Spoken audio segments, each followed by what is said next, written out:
Hey, this is Matt once again. Welcome back to another video. This is a paid request this time for Adam. Thank you so much for that. And for those interested in requesting any type of videos, feel free to send them either directly to my PayPal or join my Patreon.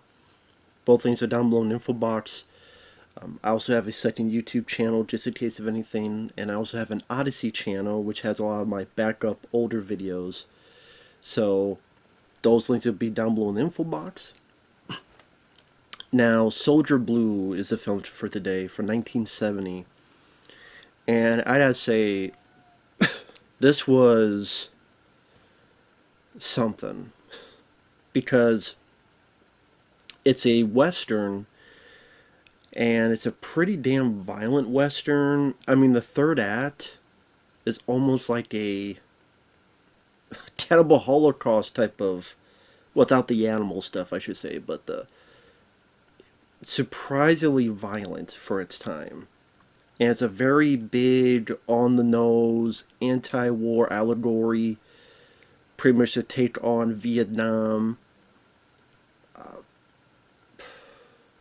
It's... Yeah, Candice Bergen, she stars in it from Murphy Brown. She would star in that show many years later. Yeah, Peter Strauss, which I've seen him in a couple stuff. He was in this pretty decent movie called The Jericho Mile. I think he was the president in one of the Triple X movies. Donald Pleasence from Halloween and others, he's in the film. There's even a warning at the beginning of the movie about the horrors of battle as bloodlust overcomes reason. Atrocities affect women and children as well. I mean, there's a reason why there's a warning in front of the movie, because it's just a bit violent in the beginning, but the last 15 minutes is just... Again, for 1970, you didn't see this every day.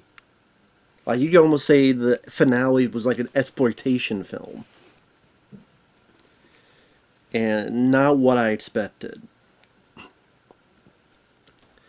So, it takes place in the West, and Candice Bergen is being with this military group, and she's going to get married. You have all these other soldiers that also have this money they're protecting. So they're going along, and they get attacked by the Cheyenne, Native Americans. Peter Strauss is one of the soldiers. He's very naive and USA, USA, very patriotic and naive. And he's talking with his buddy. His buddy like gets shot right in the cheek. Big old blood squib. A war party attacks. People killed left and right. And all that's left is Candice Bergen. And I liked her.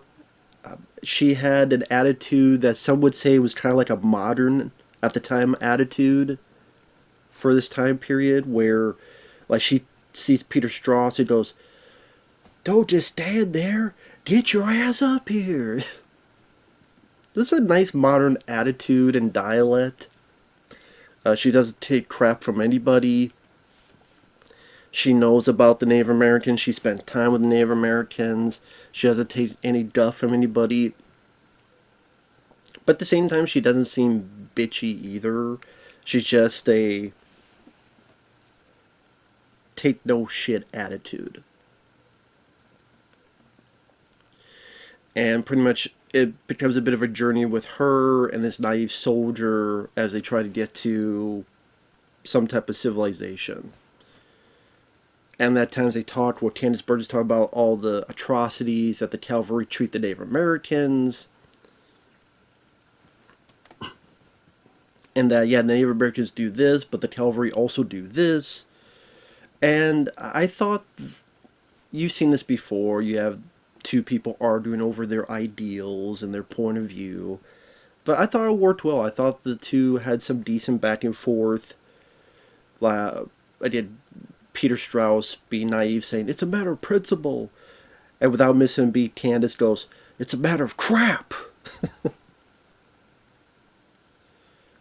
And then she's like, "Here, have these berries."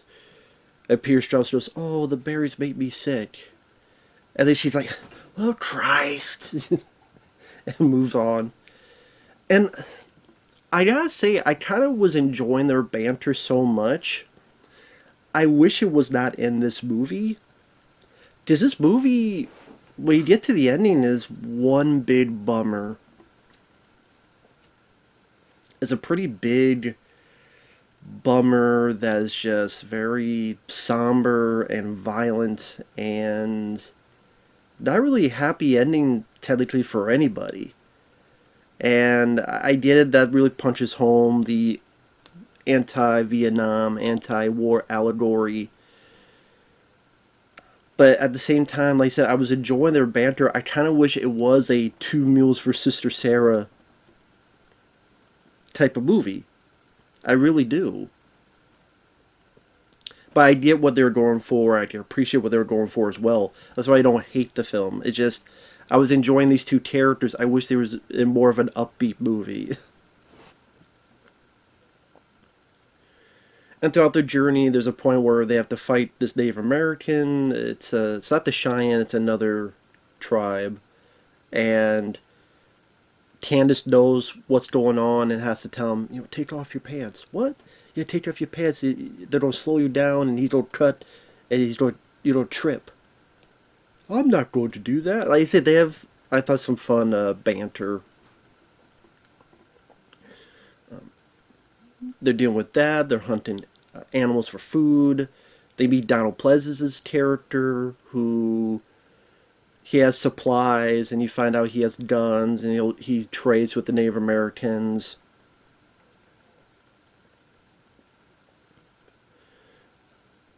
At one point, they both get knocked out and tied up. Then they get loose and they steep, and he gets wounded, and she helps his wound, and there's a bit of a love story building up. It's nice to see Donald Pleasence in there. It's not like a monumental role for him. I mean, but it was nice to see him. But it's not like anything but gravitas or truly memorable of a role. But it was just okay, nice little role for Donald Pleasence. Being a big fan of the guy.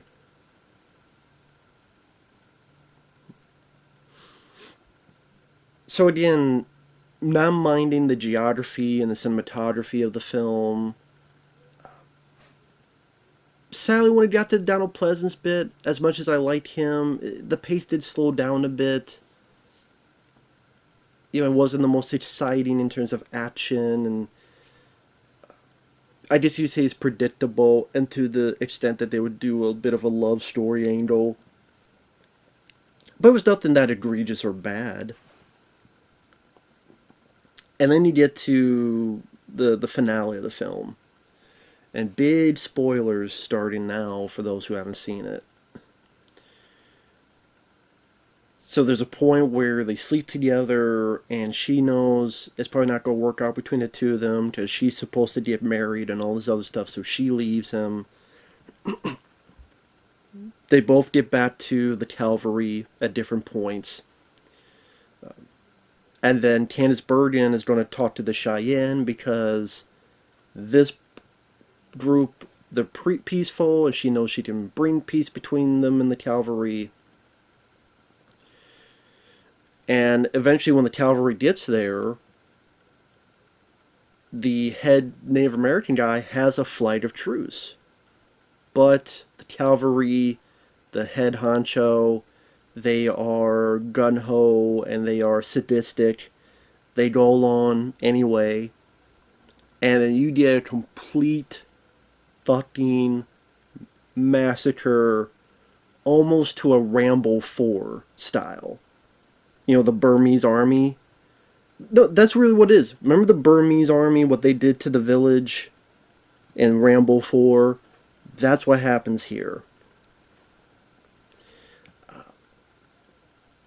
And I get what they're going for. When I say anti-Vietnam, sadly there were times where, not all soldiers, but there were some soldiers that were sadistic and cruel, that took advantage and decimated villages that had women and kids. Same with back to the Day of the West. People don't want to say it because they would view it as anti-American, but if you're looking at the true history, there are sad, horrible elements. Again, not every soldier. It's like not every cop is a horrible person, not every doctor, not every lawyer, not every single person. It's just, but there are, with every group, what was the quote? A person is smart, but people are dumb, panicky animals. And there are horrible moments when you look back in history that there were times, and this is based on one of those times. I don't know why I did this because it's true. I say like this is exactly how it happened, but this battle is similar. The cruelty where people get stabbed, people get assaulted, people get shot, women get assaulted, and they begin to cut their breasts off. Kids are getting killed. There's a guy like with a bayonet with a little kid on it hanging there, and there's a horse going by with a head saddled to the side, and there's a woman hanging there like it was Cannibal Holocaust, tied up, and apparently it was a lot more violent. Like you saw even more stuff, but that got cut out. And it's like, oh my god, what the hell is this? But at the same time, it was meant to invoke a real, guttural, harsh impression to give people the idea of, sadly, some of the atrocities that did happen during the Wild West. We want to think it was, the cavalry will save the day and royal blue, and some of them were, but there were others that there are real stories that, yes, sometimes the Native Americans were vicious and brutal and savage, but there were a lot of times where the cavalry was as well. That's a dark moment of American history. Sad but true. And you have this peaceful Cheyenne tribe, and over 500, including women and children, are killed. I mean, that's literally the text they say at the end, as a sort of big gravesite with crosses. Now, spoiler alert, what happens to our two leads? Peter Strauss tries to stop it, tries to stop the cannon, picks up a little girl who's missing a leg, and tells the commander, why? He gets arrested and dragged, so more than likely he'll be court-martialed. More than likely there'll be like a hanging or a firing squad. They don't say that, but I mean, you could assume that. Candice Bergen, she is alive, but she goes along with the other Native Americans, but to where? To another jail? To this, to that? You don't know what happens to the two of them. There's a bit where she sees him being dragged, and they have like a nice little moment, and they smile to each other, and then very somber, quiet ending with little to no music. And it's definitely a gut punch. It's a guttural punch as intended. And if anyone remembers the film, they don't remember that portion of the film. That's what I'm saying. Like, I liked Candice Bergen and Peter Strauss's back and forth. It was just one big bummer to see how it ends up. They're not dead. They might eventually. Doesn't look like there's a lot of hope in their future. But I just feel that's part of the point. But at the same time, it's kind of, in a good portion, you could say there's maybe a inconsistent tone. Because there's bits in the middle where it seems a bit more, I don't know, comedic, but a bit more light in their journey. I mean, there's a point where they have to fight some Native Americans, true. But you have this love story. It's just, I just see people watching this and just not expecting that finale and going, what? It's not. People may say it's very heavy in its message, Some may say it's too over the nose on this message. It definitely sells its message fairly well. Again, for its time in 1970, it's not a film I would rewatch again, though. Like I said, I like the two leads. I kind of wish they were in more of a Two Mules for Sister Sarah. But at the same time, for this kind of movie, it just makes you feel more bad. Not just for those two, but for all the other elements. Which that's the intended purpose of the director. And for that, I think he succeeded. Aside from some pacing issues in the between the middle to third act, yeah, I guess overall I would say it's fairly successful in what it's trying to showcase to the viewer. But yeah, I did not expect it to be this damn violent by the end, and I'm sure it's very polarizing back in the day.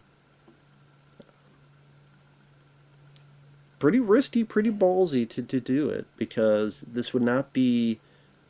I think it was probably successful overseas, but in the U.S., people didn't want to hear it.